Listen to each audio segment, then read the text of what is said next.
Olá, tudo bem? Bem-vindos à nossa aula Comunicação de Alto Impacto, Dicção e Oratória.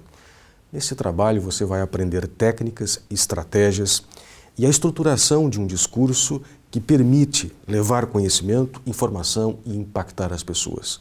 Você será preparado para aumentar a sua capacidade de gerar influência sobre pequenos, médios e grandes grupos.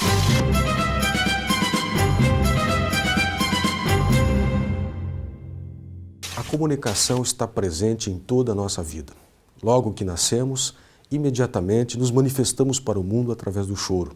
Uma criança se comunica com sua mãe, com seus familiares, através do choro e do sorriso. Nós nos comunicamos mesmo em silêncio, porque o silêncio também fala. A comunicação está presente em tudo. As nossas células estão se comunicando entre si, mandando informação para os nossos órgãos, de tal forma que, na organização sistêmica do nosso organismo, nós não precisamos ficar racionalizando e encaminhando informação para que os órgãos funcionem. Isso é comunicação.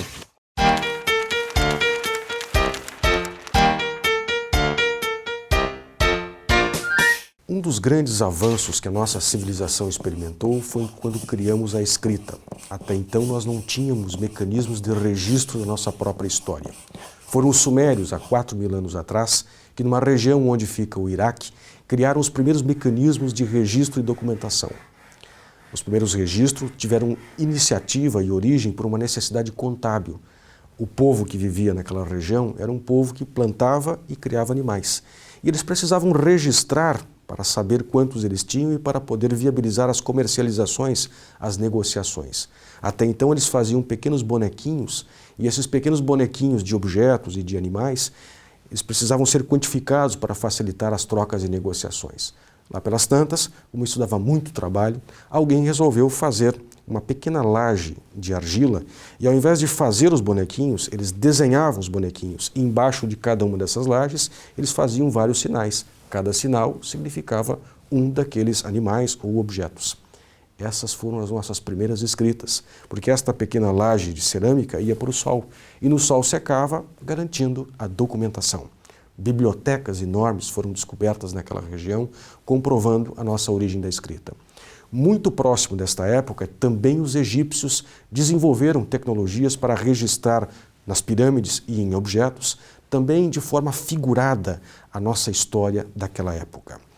Mas foram os fenícios, um pouco depois, que criaram as primeiras letras do alfabeto.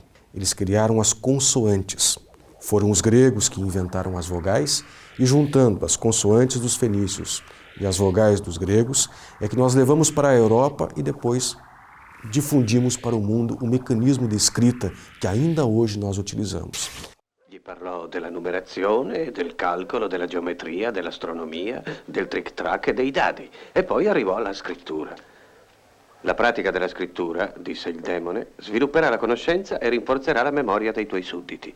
Questa è la mia più bella invenzione ed essa vi porterà alla scienza. Outra evolução significativa ocorreu quando nós desenvolvemos mecanismos de reprodução da escrita. Até então, basicamente, os nossos livros eles eram escritos em couro e em papiro.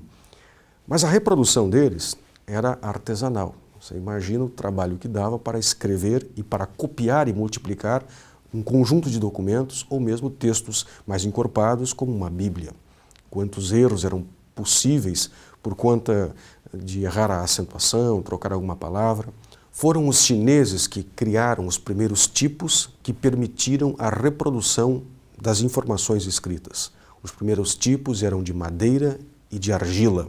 Houve uma grande transformação na comunicação quando o alemão Gutenberg, em 1439, criou a máquina imprensa. Através da máquina de imprimir, houve um barateamento na produção dos livros, que até então eram reproduzidos manualmente por escribas e monges em mosteiros, e também diminuiu o número de erros que, numa reprodução manual, poderiam acontecer com mais frequência do que na estruturação das plataformas, compondo tipos, letra por letra, formando frases e palavras. Sofia, Johann Gutenberg har just uppfunnit boktryckarkonsten. Verdomme, wat maken jullie daar? Meneer, Gutenberg, Sofie.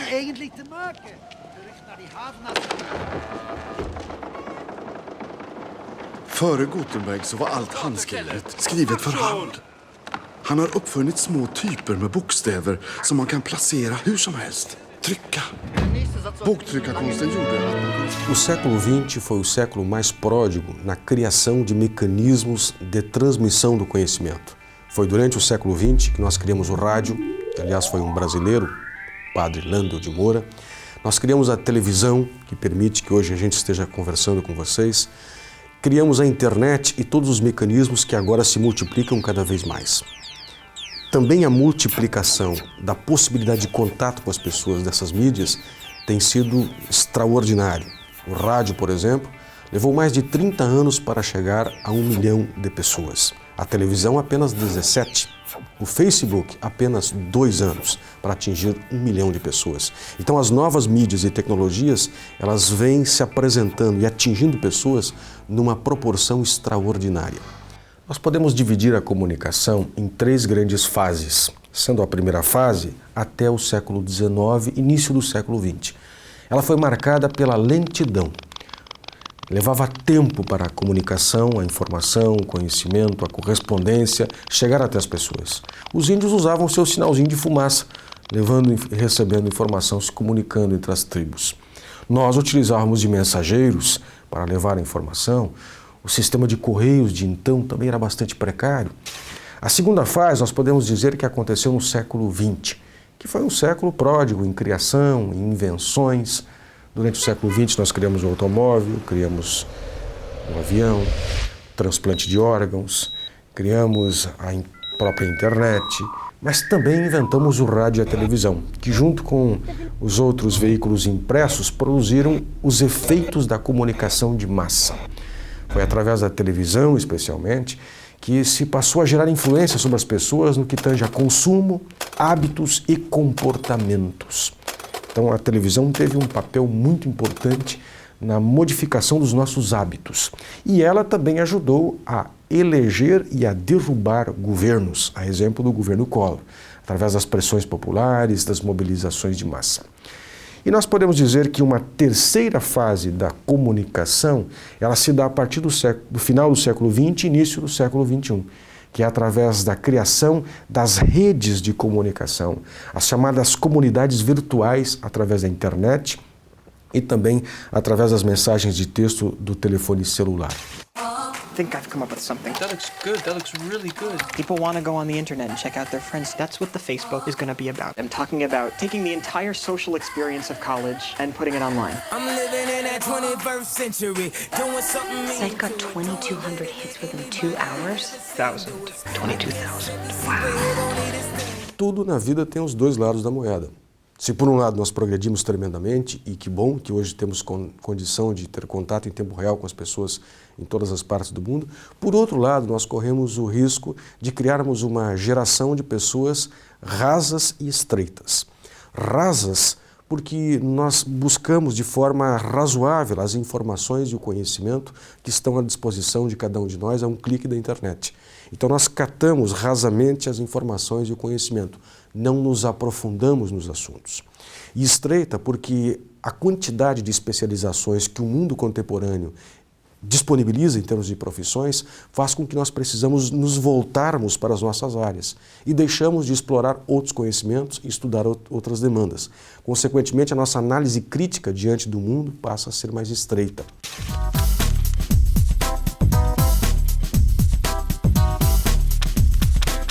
Para que tenhamos uma noção do quanto a nossa população progrediu e o número de idiomas diminuiu, no ano 1 da atual era, da era cristã, nós tínhamos 150 milhões de habitantes no planeta.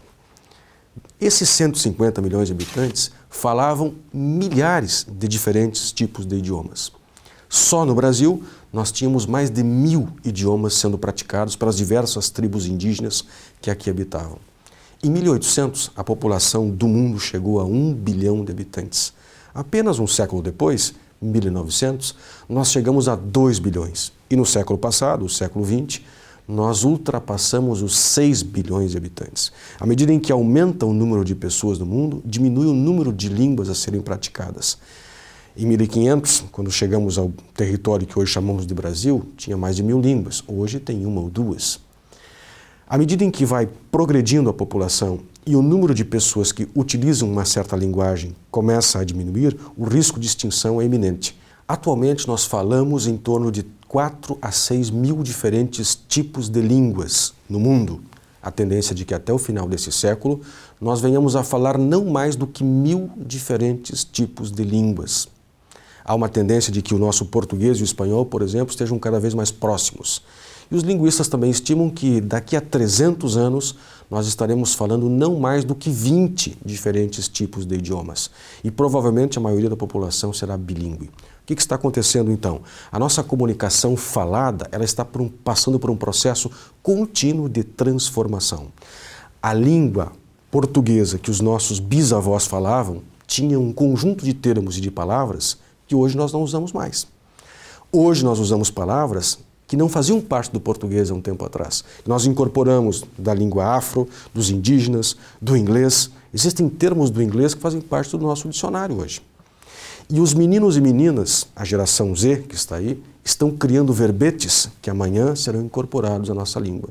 Os pertencentes à geração X são aqueles nascidos entre a Segunda Guerra Mundial e os anos 80, cuja fonte primordial de informação foram os livros e os bancos escolares.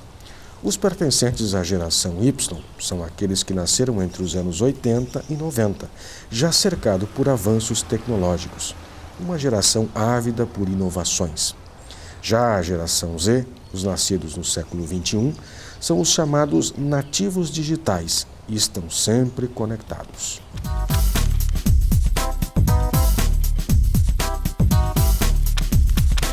Esporadicamente, é possível que você, na condição de líder ou do cargo que possa estar ocupando, precisar ter que dar uma entrevista, seja para a imprensa escrita, falada ou televisionada. Eu gostaria de trazer alguns elementos aqui para considerarmos quando tivermos essas oportunidades. Em ambos os casos, é importante que você tenha claro o nome do programa e do repórter que estiver fazendo contato, porque a palavra mais importante e que mais rapidamente vem às nossas mentes e cérebros é a do seu nome. Então faça uso do nome das pessoas com que você estiver tratando. Se for um repórter da imprensa escrita, preferencialmente use mecanismos de proximidade.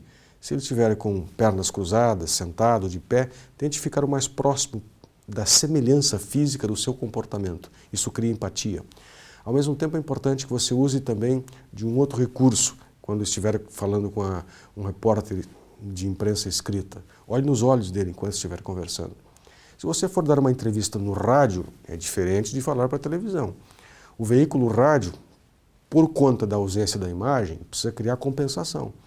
É por isso que quem fala no rádio precisa caprichar mais na tonalidade da voz e na escolha das palavras a serem ditas. Um exemplo muito clássico que podemos comparar é o uso do rádio e televisão em eventos esportivos. Se você escuta uma narrativa de uma partida de futebol pelo rádio e você assiste a mesma partida sendo narrada pela televisão, parece que são jogos completamente distintos.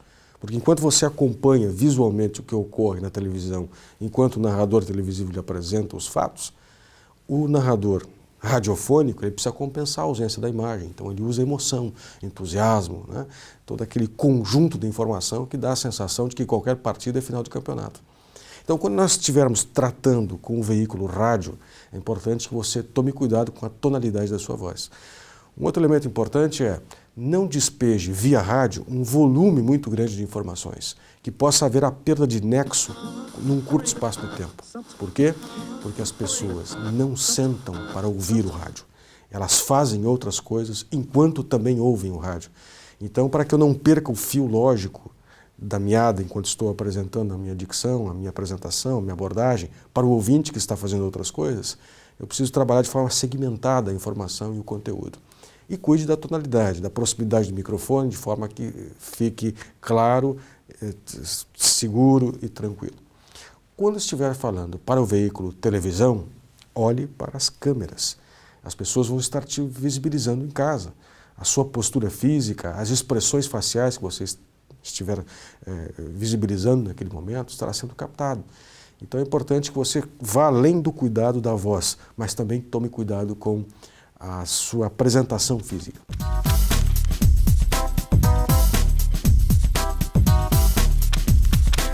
Como você vai comunicar-se com pessoas em pequenos e grandes grupos, é importante que você tenha claro que cada pessoa tem um formato diferenciado de reter e trabalhar a informação. Se você pegar um grupo de 4, 5, 3, 8 pessoas e levar até um fato que aconteceu, até um acontecimento, um acidente numa esquina, por exemplo, e você reunir essas pessoas após, cada uma vai trazer a sua versão dos fatos, dando mais ênfase para um determinado aspecto ou particularidade. Isso ocorre porque nós somos predominantemente mais auditivos, visuais ou sinestésicos. O nosso cérebro não trabalha com palavras, ele trabalha com imagens, sons e sensações. Esses 3 canais podem ser diferentemente utilizados pelas pessoas, então embora um possa ser mais predominante do que outros. Então aquelas pessoas que são mais visuais, por exemplo, elas vão guardar mais informações visuais. Elas também vão ter uma linguagem mais visual.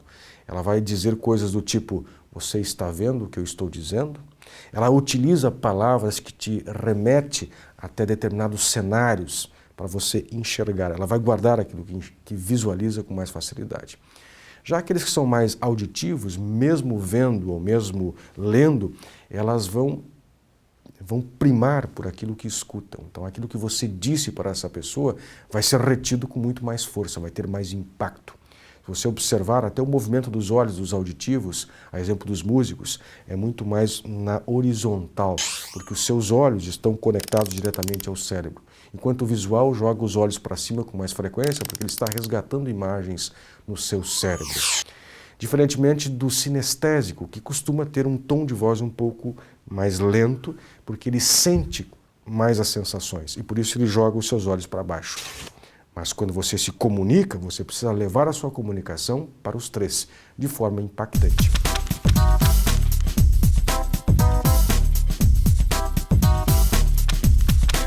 Lembre-se, comunicação é poder. Ao longo da nossa história, nós somos marcados por grandes oradores, tanto para o bem quanto para o mal. No tribunal, Lincoln deliberadamente estabelecia uma argumentação compreensível por todos.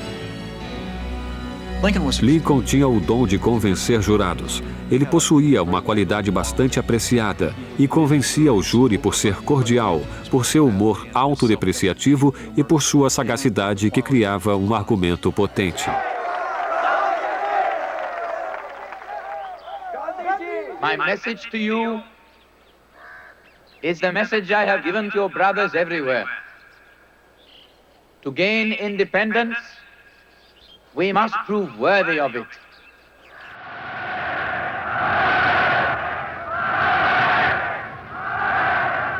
Meine deutsche Jugend, nach einem Jahr kann ich euch hier wieder begrüßen. Ihr seid heute hier in diesem Muschel nur ein Ausschnitt dessen, was außer ihr über ganz Deutschland steht.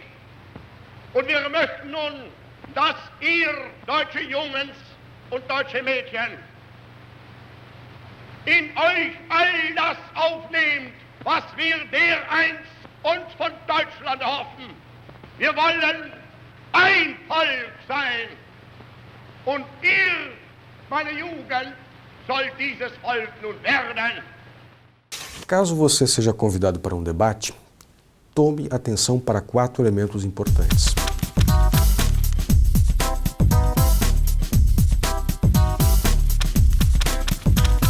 Primeiro, qual é o público para o qual você vai falar? Qual é o perfil das pessoas que vão assistir a esse debate? Esse debate vai ser ao vivo, vai ser gravado, vai haver uma plateia, não vai haver, vai ser transmitido via rádio ou televisão? E se for, que público predomina naquele horário? É pela parte da manhã? É à noite? Nós precisamos saber quem é o público para o qual nós vamos falar, de modo que nós possamos nos preparar com argumentos que sejam de mais interesse do público em potencial. Sabendo qual é o público, eu preciso saber o seguinte: quem é o meu adversário? Qual é o perfil dele? Quais são os seus pontos fortes? Quais são os seus pontos fracos, as suas fragilidades? Para que eu possa, durante o debate, estar produzindo conhecimento, conteúdo, informação, para diminuir o impacto dos pontos fortes do adversário e potencializar os seus campos minados, os seus pontos fracos. Terceiro elemento, prepare-se. Reúna todas as informações, todo o conhecimento, dados que você possa utilizar no debate. Prepare esse material, preferencialmente através de pequenas fichas que facilitem o manuseio, para que você não precise ir ao debate com uma pilha de papéis e, à medida que tiver que estar buscando essas informações, acabe ficando nervoso, atrapalhando a própria concentração. Seja objetivo, incisivo. Havendo no debate a possibilidade de réplica e tréplica, deixe sempre o melhor argumento para a última parte daquele embate ou daquele bloco do debate. Se estiver falando sobre saúde, depois sobre educação, deixe para o último bloco da saúde os melhores argumentos que você tem sobre saúde, assim sobre educação e tantos outros temas que houverem no debate. Isso é importante considerar porque nós aprendemos no passado que a primeira impressão é a que fica. A primeira impressão, de fato, ela impacta, mas a que fica efetivamente é a última impressão. Porque se você começar uma apresentação, por exemplo, e causar uma boa impressão, dizendo coisas bacanas, mas no final disser o que não deve ser dito, ou tiver uma posição ridícula diante da plateia, essa última impressão vai acabar com a sua apresentação. A primeira impressão impacta, a última fica. E o quarto, treine. Treine, reúne o seu grupo de apoio, os seus assessores, a sua equipe e faça simulações. Busque dentre os seus colaboradores os mais críticos, para que nas simulações possam trazer as perguntas mais belicosas, mais complexas, mais duras, as críticas mais severas, para que você possa, diante do grupo de seus apoiadores, buscar os melhores argumentos e as estratégias mais qualificadas para poder se sair bem posteriormente num debate efetivo com o adversário. Para fechar essa apresentação, essa nossa primeira aula, gostaria apenas de lembrar que quem vai falar em público também precisa tomar alguns cuidados referentes a erros de linguagens e alguns cacuetes que nós possamos incorporar à nossa fala cotidiana e não nos darmos por conta. Né? Então, pois é, enfim, uma série de palavras que sistematicamente nós repetimos sem nos darmos por conta. De novo, o ensaio, seja diante de um espelho ou mesmo de um grupo, que possa lhe apontar as palavras que insistentemente você repete, às vezes como um gancho, um bote salva-vidas que possa permitir que o nosso raciocínio funcione enquanto nós jogamos uma palavra de cacuete ao ar. Mas o importante é que a gente evite esses erros de linguagens, essas palavras insistentemente repetidas, para que a nossa apresentação, para que a nossa linguagem seja fluida, tranquila e serena.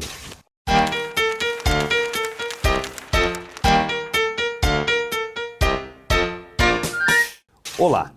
Veremos agora em nosso curso Dicção e Oratória, Comunicação de Alto Impacto, a importância e relevância da pontuação. Como a ausência da mesma, ou até mesmo o seu mau uso, muda o contexto de uma história e até mesmo a história de um texto.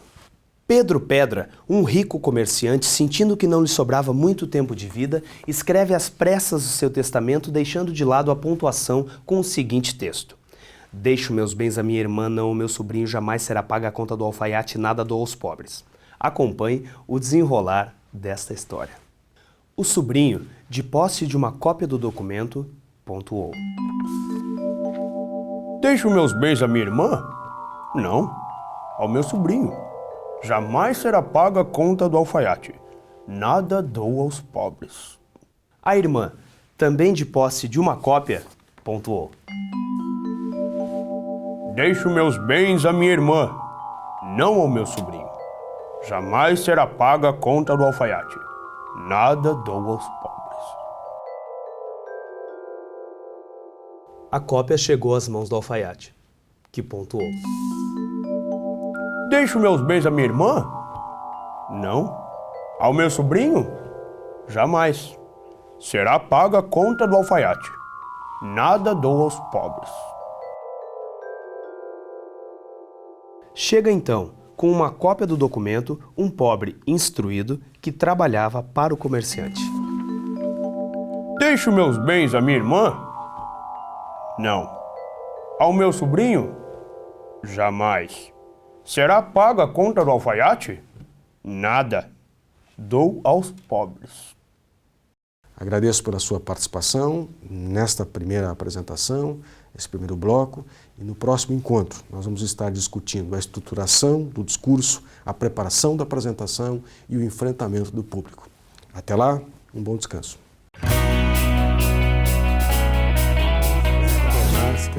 Eu tenho vontade. Discurso de improviso, aquele que nós não... Nem cafa, nem canastrão. Eu sei que meu estômago tá roncando. Começar de novo. Eu tenho vontade. Meus amigos e... essa rinite hoje tá me matando, velho. Nós estamos preparando. Eu tenho vontade de te dar um abraço. Eu tenho vontade de te dar um abraço. Eu tenho... Sustento a abolição. Pataca, faça chamar lá, pataca, faça chamar lá, blá, blá, blá. Xuxa, Sasha fez xixi no chão assim que chegou o Xaxi com saque, blá, blá, blá. Xuxa, Sasha fez xixi no chão assim que chegou o Sasha com saque.